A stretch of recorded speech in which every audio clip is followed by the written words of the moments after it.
This is from PFF.com. Best fits for teams that didn't spend big in free agency. So that would be the Browns. Needs quarterback, offensive tackle. Best fits: Shedeur Sanders, quarterback, Colorado, Josh Connerly from offensive tackle from Oregon. Let me ask you. Here's what I'm curious. At number 2, what do you do if you're Andrew Berry?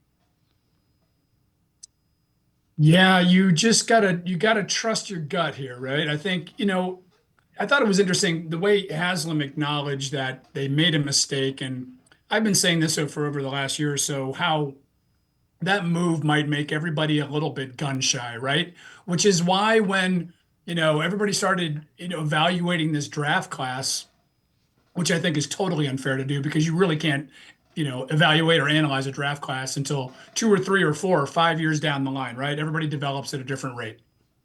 So I just wondered that, because they had gone so big on the quarterback, does that mean now they take a step back and maybe address the rest of the team and some other big holes and some other big needs before then they go back to to finding that franchise quarterback, which is why, and let's go back to Kirk Cousins, which is why a bridge quarterback like Kirk Cousins or like Kenny Pickett, who you already have in the room, could be a better option for the next year. Now, my personal feeling is it's very, you hope you're not back in that number 2 spot next year, because if they're 3-14 again, I got news for you. We are going to have a new general manager and potentially a new coach as well. So when you're in that position, you've got to really think hard about not taking a quarterback. I think it's the way you got to go. And I still think there's been so much out there, right, Dave? There's been so many smoke screens and misinformation, and everybody's trying to get you to go in a different direction. I still come back to the biggest need of the Cleveland Browns for the last 25 years has been a quarterback.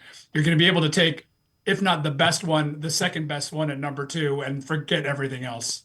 So we have a little later in the show, we'll go through some of the second best quarterbacks.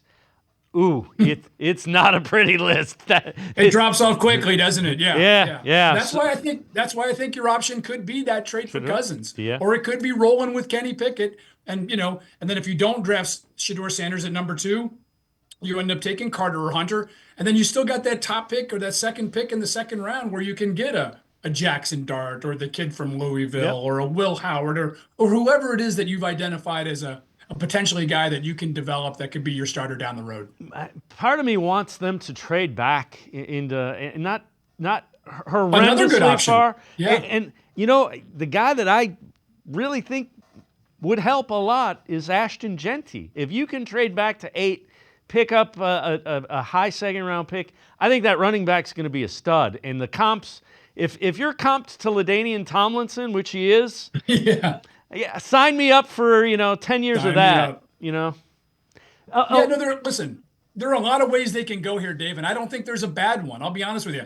I think the big mistake, though, would be if you decide that these quarterbacks are not worth going for, if Shedeur Sanders is not going for, and then you take another big swing, right, and you strike out again, then you're doomed. Then you're talking about, a 5 to 10 year rebuild. Whereas if you get this right, if you get a generational type talent, and again, I don't like to use that phrase, but it seems to apply with guys like Carter and Hunter. If you get those guys right, if you then find your quarterback, or to your point, if you get another impactful playmaker in that first round, whether you move down or not, I'm all for it. Like I said, I think you're in a really good position to add some quality talent to this team for the first time in 3 years.